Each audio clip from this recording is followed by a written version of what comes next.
ไม่ได้มาเกี่ยวใส่เนาะพากระชิมาเอามาคามพี่น้องโอ้ยต่ำๆหนึ่งเฮ้ยดึงเอารถโอ้ยนี่นะมาเอามาคามเมื่อให้สร้างโอ้หมดแดงหลายเลยนี่แกลังมามาคามเกี่ยงพี่น้องนี่ไม่จะหมาพี่ใหญ่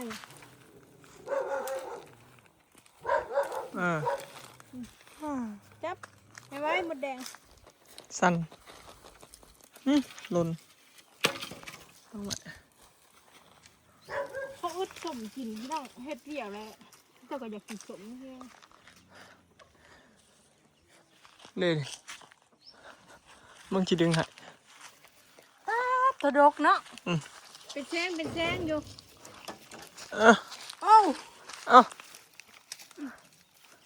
โอเคมาจะดึงหัวให้มันหยาบ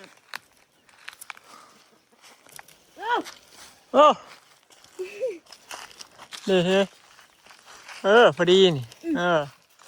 โอเคพี่เอาเด้อมันจะก็เอาอะไรกันโอเคปล่อยเลยก็เอาดกพี่น้องคนได้สร้างยังมาเติมข้าวกิน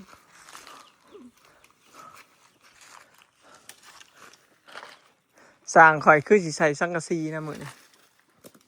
ก็ขังลงมาพอสังกะสีเข้ามาส่งนะพี่น้องเมื่อวานนี่บ่ได้ถ่ายซะเหมือนมาเห็นสังกะสีกอง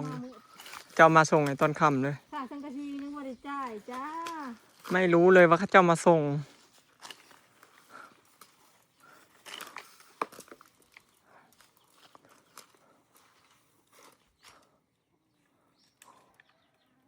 เอ็ด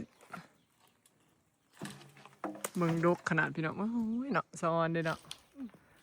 จักหน่อยก็ได้กินหมักม่วงแล้วพี่น้องเอ้ยบ่ได้ว่าแต่มะขามส้มเนาะหมักม่วงกำลังเป็นหมากกำลังใหญ่สำโปมือนี่สองมือสองโปมือเนาะบอยอยากกินหมักม่วงพอจิบเอาแต่หมากที่ใหญ่เป๊ะๆเลยได้นี่แล้วแสบนะหมากกลมๆมันจากสมพดมันจากอันนี้พอดีตัวอีกคุยหมากเป๊ะๆคุยกับแจ่วปลาแดกนี่ว้าเถอะสมแค้วเขาที่เปียกเมื่อยเขาก็อยากกินชมเขาไปกินมันมาครับ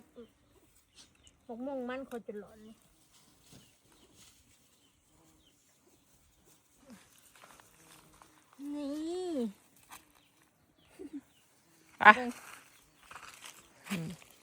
จะหมากใหญ่ๆบ้านฉลองเอิญมาคามเกี่ยง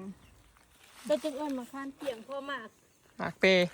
หมากรุ่นเก่ามันสุกเลยมันสุกแล้วมันเป็นขึ้นมาใหม่อีกก็เลยเอิญมาคามอันนี้รุ่นที่สองเนาะแต่แท้มันเบิร์ดแต่ได้รุ่นแรกมันสุกไปพร้อมกับมะขามหวานเลยพี่น้องมันเป็นใหม่อันนี้มาหอดเทือนแล้วพี่น้องสังกะสีก็มาแล้วเรียบร้อยเจคำว่านี่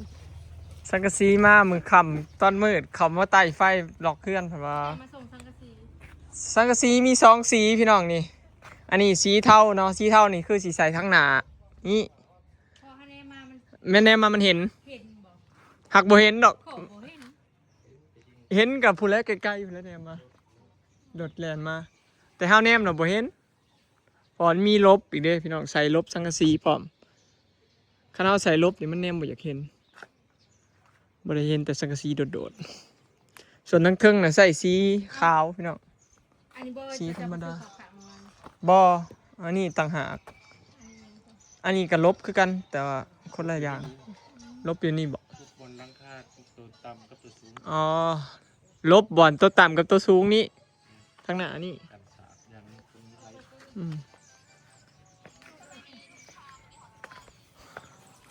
แต่ออกมาตากแดดเมื่อกล้องก็ต้องได้พี่น้องนี่โหดเวลาจ่ายกันแล้วตั้งใจสิเป็นบินสุดท้ายอันนี้เลยประจักษ์บ่บินที่สองวันนี้มีอีกบินหนึ่งลบสังกะสีเด้สังกะสีนี่หูบ่สั่งมาใส่สั่งมาแต่ไทยเลยนี่เนาะเพราะว่ามันรุดจากบ้านเฮาน่ะแม่ละ20 บาทว่ะนี่ถ้าบ่จักดอกข่อยพี่เป็นผู้ซื้อ ซูซีกันน้อยหนึ่ง มันรุดอันจากบ้านเฮานะแม่ถึง20 บาทพี่น้องพอเอาไปถามอ่ะแม่ละ140 บาทแต่ว่าล้างใหญ่เฮาเอาอันสีขาวสีมากับมันล่ะเพราะว่ามันสิถือกลัวบอก แม่นถือกว่า20 บาท แน่มามันก็บ่เห็นเด้เฮาก็เลยสีอันสีเท่าน่ะมันใส่ตัวนี้แน่มาไกลๆมันสิเฮ็ดเงินก็สีเฮาจนมันสิต่ำกว่า เท่านั้นมันสูงแล้วมันบ่เห็นหยังเลย แถมใส่ลบ ใส่อันนี้นู่นนี่นั่นมันก็คือบกสูงเพิ่นเลยเนาะยังบ่ได้มุงหลังคาเลย ยังบ่ทันก่อ เพื่อเฮามุงเลยเฮาก็ใส่อัน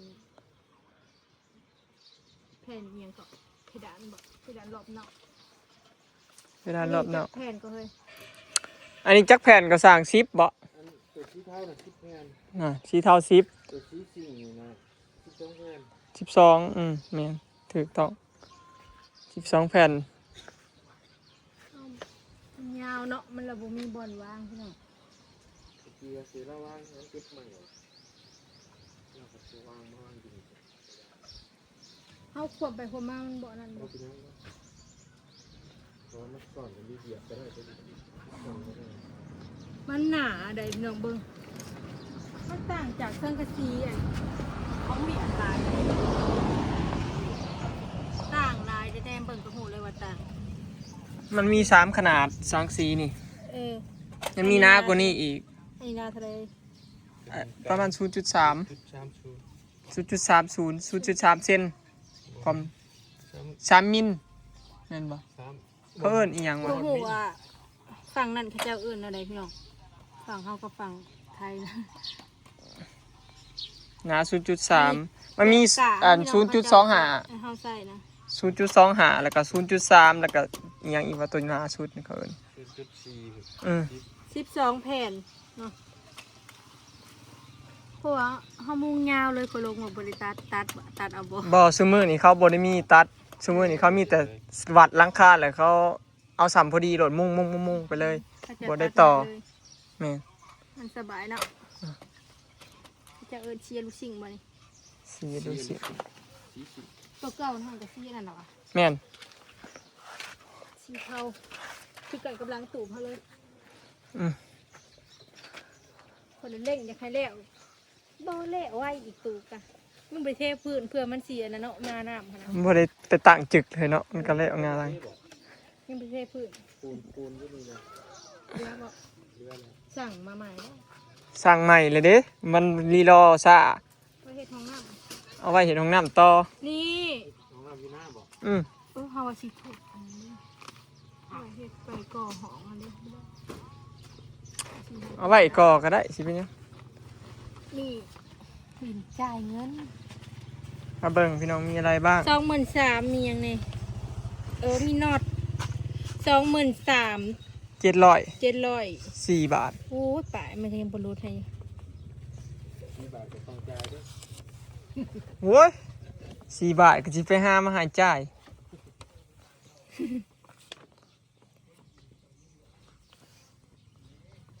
0.3พี่น้องความหนาของสังกะสีเนาะฝั่งไทยเอิ้นหยัง บ่ฮู้ โอ้โหมันบ่หอน สโลพี่น้องเม่นบอกคนนี้เด้อ บ่ ว่า ฮอด ฝั่งไทย นี่นะ คือเจ้าแบบว่าความหนาเขาเจะเอิ้นหยังเขาเอิ้นแบบใดเนาะ มัน ยาว9จุด 9.85 เซน9 เมตร 85 เซนความยาว ง่ายว่า9เมตรจ้ะสีเทายาว5เมตรเปรียบสังกะสีสีเทายาว5เมตรผักสากสีเทาผั ครบ ก บ่ สากสีเทายาว3เมตร พับสากเด้อ 600 บาทน็อตทุกอันละ800 180 1,080 บาทค่าสังกะสี น็อตของเฮาเห็นแล้วเขาจะเอามาให้แล้ว เอามาแล้ว อ๋อแบบดีแต่ว่า ดีอยู่ ไม่มีลวดแต่ว่า บ่รัว โอเคพอน็อตก็มีหลายแบบ แม่ละ40ปูดัก140ไปจากสังกะสีนี่ ก็140ตัวนั้นนะตัวนี้120 เขาลงตัวนั้นมี4 นี่สีนะ140 23,000พี่น้องเอามา เฮ้ยไปเอาที่ แล้วมื้อเช้าเราก็จ่ายไปละ2ดีอยู่สวน รวมแล้วเฉพาะขาสังกะสีกับลบนี่เกือบ 30,000พี่น้อง บาทแล้วซะก่อนพี่น้องจังสิสรุปให้พังเนาะพอคอยตั้งงบไว้อยู่บาทแล้วพุ่นแหละจังสิสรุปให้พังว่าเบิดเท่าใดเนาะ แต่ค่อยคร่าวๆแล้วตะกี้ตั้งงบว่าแสนปลายบาดนี้มันกลายเป็นบานปลาย อันเน็ตให้มันแล้วเบิดนะขอบริเทพื้นหรอกพี่น้องปีหลายคนว่าให้เทพื้นบริเทหรอกแต่ว่าเฮาสิเฮ็ดแบบหอมเฮ็ดทาสีอหย่างเนี้ยแล้วจังสิสรุปให้พังดูหน้าน่ะกับปีเรื่องยังไปสั่งเสาอยู่ อืมอยู่หน้าน่ะก็เสาเฮือน12ต้นอีกอยู่หน้า ต้นแบบ1,000บ่ ต้นละ900 บาท3เมตรค่อยสั่ง3เมตรเม็ดละ300 800แต่ว่าเขาเจ้าย่อให้น่ะคือต้นละ1,000นะสาวว่า แม่น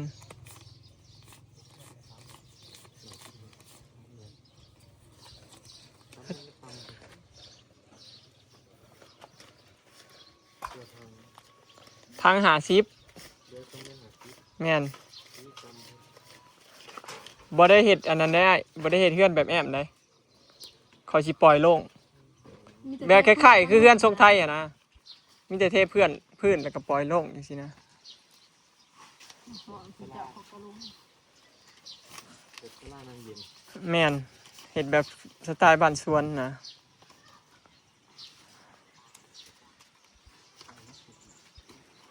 ใครจะบ่มีเกียรติใจบ่เรื่องเนาะ เขาก็ขี่เต็มพื้นจ่าย เลี้ยงแล้วบ่มีใครอยากขาแล้วบ่มีใครเลี้ยง3,000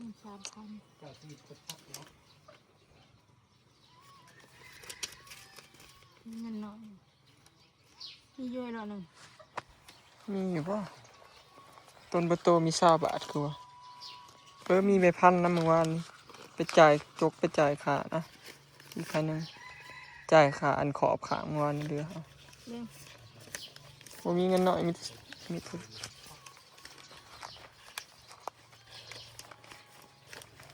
เอาไว้นำกันเลย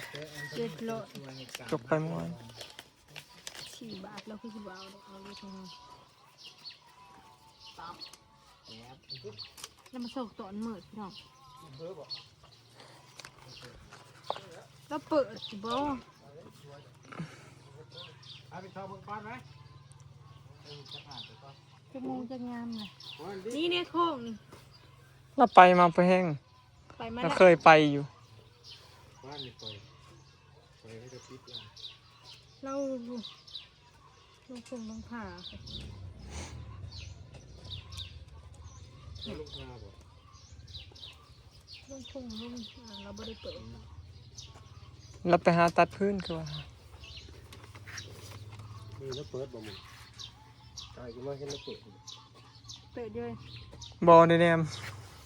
เท่าวันนี้จะบุกเปิดบนเงินตัวออกไปเลย กับบจักคือ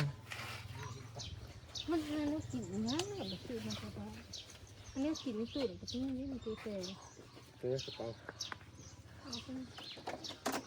ไปเพื่อจะได้มาจับมาคามนิดหน่อย กระป๋อง ปลากระป๋องกันนั้นอ่ะ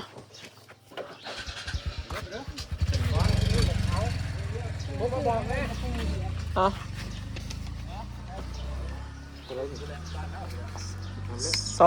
นับ700 บาท 700 บาท ไข่หมดแดงกับมีในตู้เซ่นะจะซื้อก้อยมะขั่วได้ในตู้ต่าง ครบจุประสัง ครบ20,000 มาหาคนบอก 23,700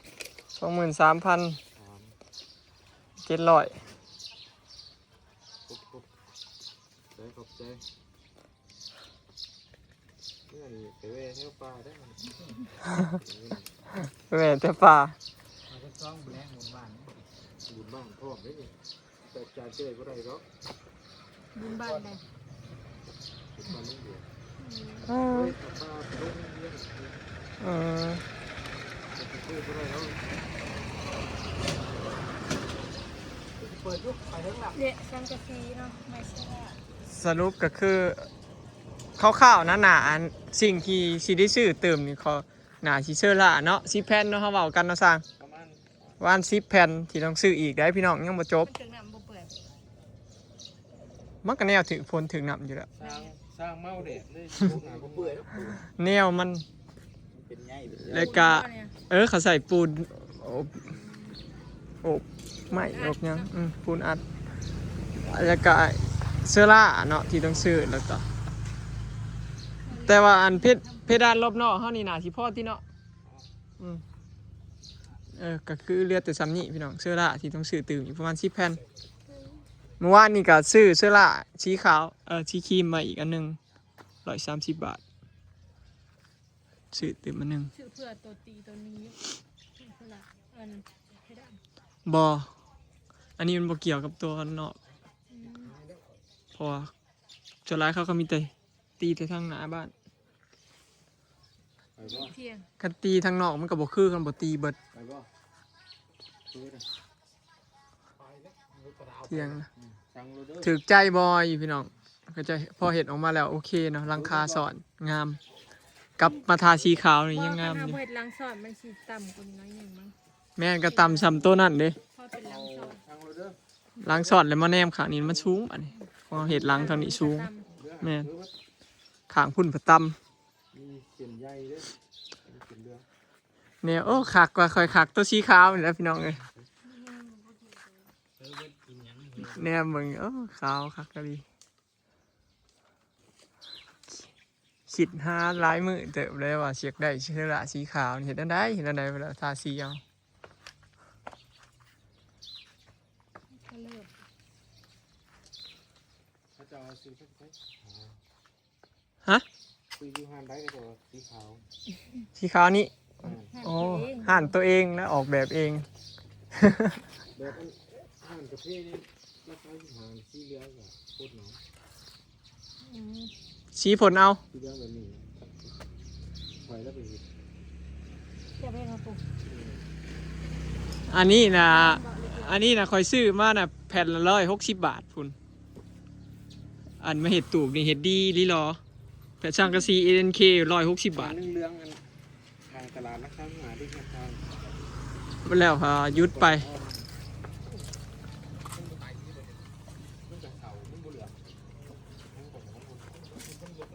นี่แหละพี่น้องเนาะ